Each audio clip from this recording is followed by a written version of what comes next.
Halo, bersama saya Ihan Martoyo, saya dari Prodi Teknik Elektro UPH. Saya bersama rekan-rekan peneliti dan dosen, ada Bapak Dr. Juandi Jo dari Bioteknologi UPH. Selamat sore Pak Juandi. Saya juga bersama Dr. Arya Satyagraha, peneliti dari Eijkman. Selamat sore Bu Ari. Selamat sore. Nah, Bu Ari ini kebetulan ahli malaria dan penelitiannya soal malaria. Ini ada paper terakhirnya yang muncul tahun 2021, penelitiannya soal defisiensi G6PD, tetapi juga terutama tentang malaria Plasmodium vivax begitu ya. Nah, kalau malaria kondisinya di Indonesia dan apa yang harus diperhatikan untuk orang-orang yang mungkin harus traveling ke daerah-daerah malaria seperti Papua, itu seperti apa ya, Bu Ari? Pertama-tama Pak Ihan, saya mesti clarify bahwa saya bukan ahli malaria, jadi nggak enak. Saya tuh lebih ke arah kelainan sel darah merah, yaitu defisiensi G6PD. Ini nggak ada kaitannya dengan malaria, jadi saya sedikit banyak ya tahu lah, tapi superficial ya, nggak yang expert nggak lah. Jadi kalau misalnya kayak kita nih orang-orang awam kita ke Papua, kan Papua itu daerah yang sampai sekarang tuh hotspot untuk malaria. Yang daerah-daerah lain Western, Middle, Central Indonesia udah mulai reda, kita udah mulai menuju eliminasi. Papua tuh masih belum. Dan kalau yang dibilang Global Malaria Elimination 2030 akan ada eradikasi malaria, kemungkinan besar tidak itu akan diprolong untuk Papua. Nah, karena jadi yang kita harus tahu adalah ya mungkin satu sifat-sifat dari si nyamuk, karena kan parasit malaria itu diinfeksi oleh nyamuk kan, nyamuk Anopheles.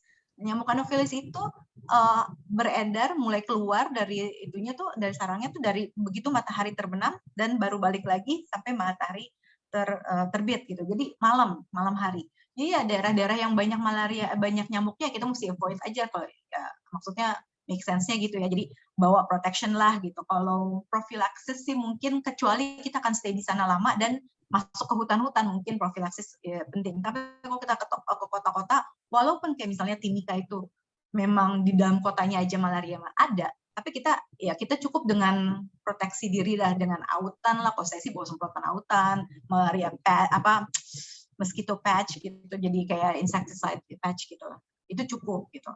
Tapi kalau kita sampai ke pengambilan sampel ke hutan, waduh itu memang kalau saya akan minum profilaksis.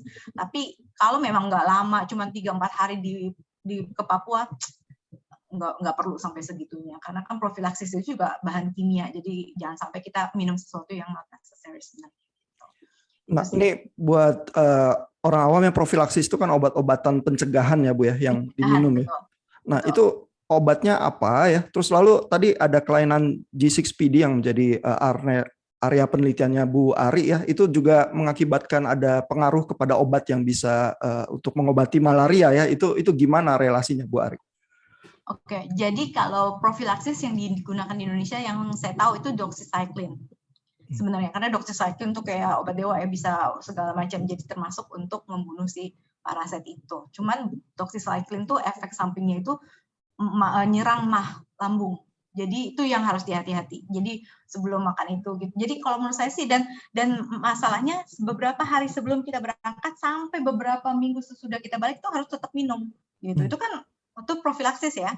Ya jadi nggak bagus juga sih kalau misalnya kita minum terlalu banyak, makanya lebih baik kita protect diri aja gitu. Tapi kalau misalnya yang tadi disebut dengan G6PD deficiency, kalau kita sebenarnya G6PD deficiency itu adalah kelainan sel darah merah, enzim di sel darah merah yang gunanya adalah untuk memproteksi sel darah merah terhadap tekanan oksidatif. Nah, tekanan oksidatif itu datangnya dari eksternal seperti makanan yang namanya kacang faba ya, fava beans.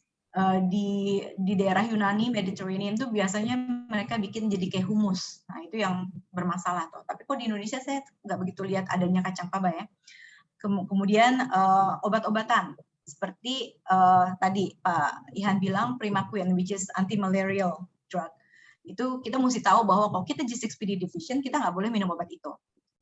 Atau antibiotik, ada antibiotik yang golongannya sulfa, atau ciprofloxacin itu kita jelas-jelas nggak boleh minum juga karena itu bisa menyebabkan acute hemolysis, jadi hemolisis yang akut di sel darah merah.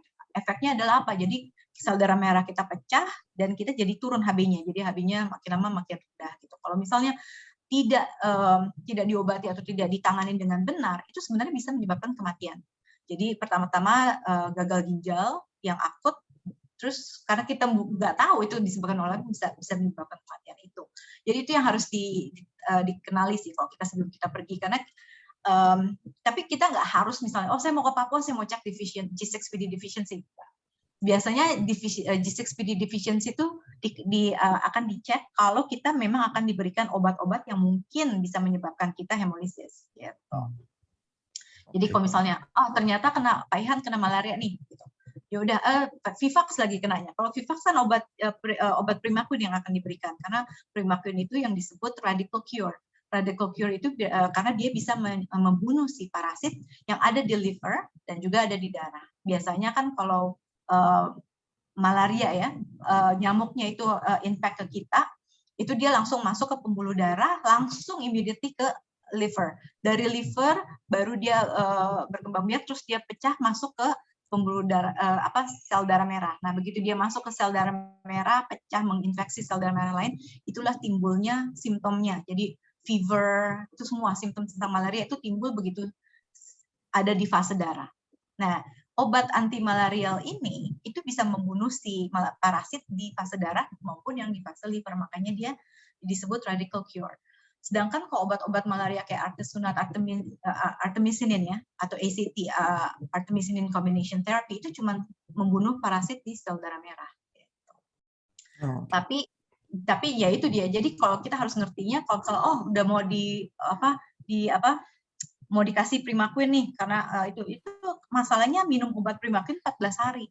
Jadi efeknya tuh akumulatif kan. Kalau hari pertama kita oke, hari kedua oke, hari ketiga, keempat, hari kelima itu biasanya ketahuan tuh munculnya, tergantung seberapa rendahnya enzim G6PD yang ada di dalam tubuh kita. Oke, makasih Bu Ari. Saya ke Pak Juandi sedikit, mungkin ada komentar dari Pak Juandi, apakah ada peneliti UPH atau di Merin juga berkecimpung di malaria dan menghadapi endemik seperti malaria yang terus ada di Indonesia, mungkin komentarnya seperti apa, Pak Juandi? Ya, terima kasih Pak Ihan. Sejauh ini ada ya di peneliti malaria di Merin.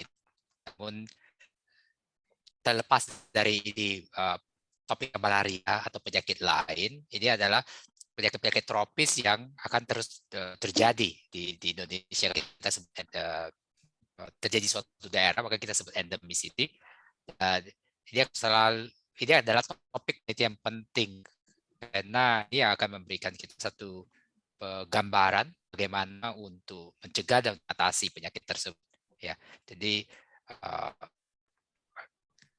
sayangnya belum ada peneliti di UPH atau di Merin yang memfokuskan ke bidang ini. Harapan besarnya bekerja sama ya dengan grup Januari atau peneliti lain yang Merin misalnya. Oke, terima kasih Pak Juandi dan Bu Ari. Kita lanjut ke diskusi COVID di klip yang berikutnya.